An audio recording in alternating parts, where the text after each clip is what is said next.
Hello, my friends. It's Margaret Meloni of the Death Dhamma podcast, and I am happy to be here right now to share with you that it is almost time for the start of Season 3. And Season 3, the Death Dhamma podcast, you can expect the first episode on January 30th. And this season, we are going to examine attachment.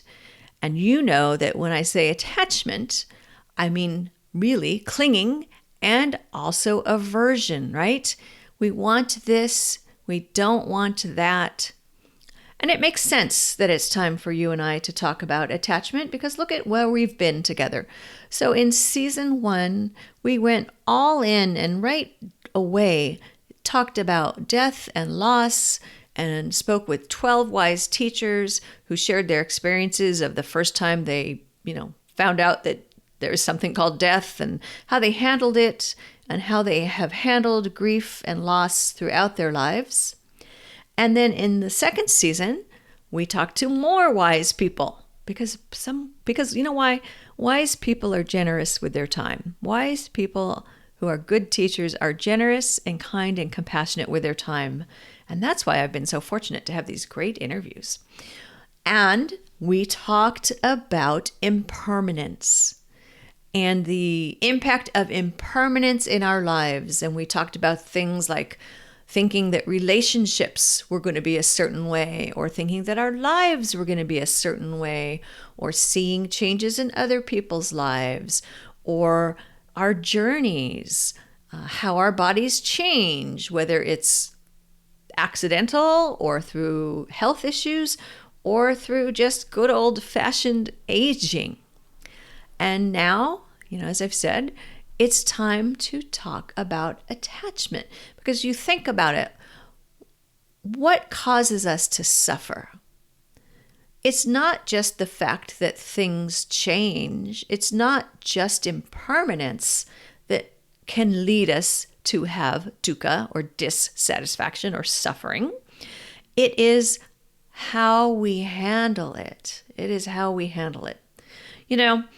I have a favorite kind of candy that I like. I promise I'm going to make this relevant. I have a favorite candy I like. It's called Ginger Chews. It's by this company called the Ginger People. I buy it almost every time I buy groceries. At this one store I shop at, they have Ginger Chews up by the checkout stand. So it's very easy for me to stock up on Ginger Chews. I probably eat 2 or 3 little Ginger Chews a day, which might not be great for my teeth, but my goodness. My teeth might be impermanent anyway, right? But I digress. All right, well, a few months ago, guess what? No Ginger Chews. I was so upset. What am I going to do without my Ginger Chews? Well, I'm going to live and I'm going to be okay and I'm going to get over it is what happened. But I was truly disappointed. I'm not kidding you.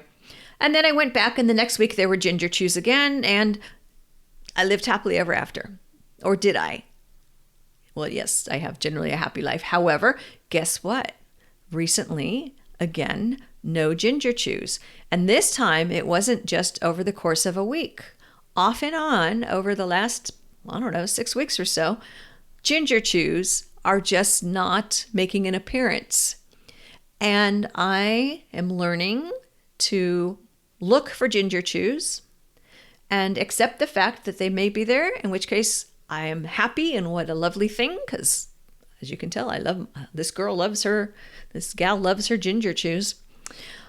And when they're not there, oh well, then that's how it is, and I'm not meant to have Ginger Chews. Now, Ginger Chews, this is a small thing. This is a small topic. Why am I sharing this with you?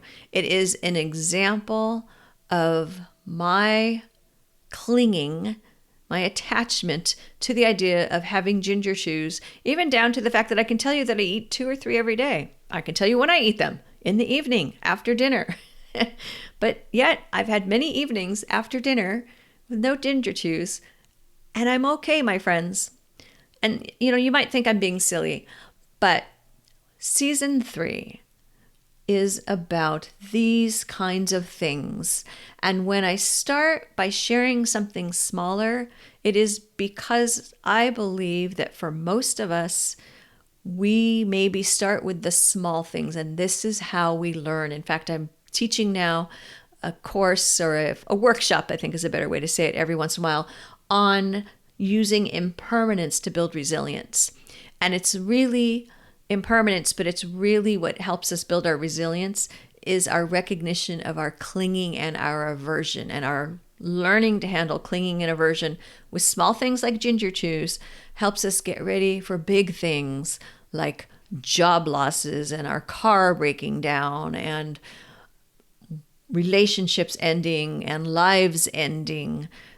And this is where we really want to be, because when we lose people we love, it is difficult, right? And that's why this is the Death Dhamma podcast. And that's why we are going to handle attachment, because it's our attachment. Like, for example, when my husband died, it was my attachment of how I thought my life was going to be. And now it was different. And what was I supposed to do? I can remember having that exact feeling. What am I supposed to do now? What is my life now? And I figured it out. Not overnight, but of course I was having some clinging and I was having some aversion. I don't want to have to do this. Well, this is your life now. This is what you're doing. So that's why our topic. Now, how are we going to handle this topic? You know, in the past 2 seasons, we've had a lot of excellent interviews and some lessons learned from those interviews. This season, I'm not attached to how we did season 1 or 2. See how I did that? And so we're going to shake things up. We may have interviews. I will invite some of our wise teachers to come back. I will look for new wise teachers to share with us. I invite you, my audience, my community, my listeners, I invite you to share your stories, to reach out to info@margaretmeloni.com and send stories. I might creep into current events and bring up some current events and see how clinging and aversion is playing a role in current events.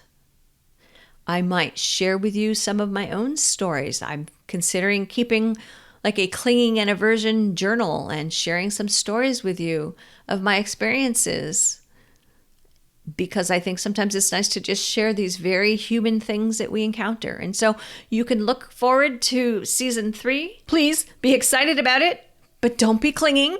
And of course, I don't want you to have aversion towards it. You see, that's me. I would like you to join me, but I'm trying not to cling to that idea. And be open to what the season brings and the stories that we share and our time together. I'm looking forward to it. And our first episode will be dropped on January 30th. Thanks so much for being part of the Death Dhamma community. May you be well. May you be happy.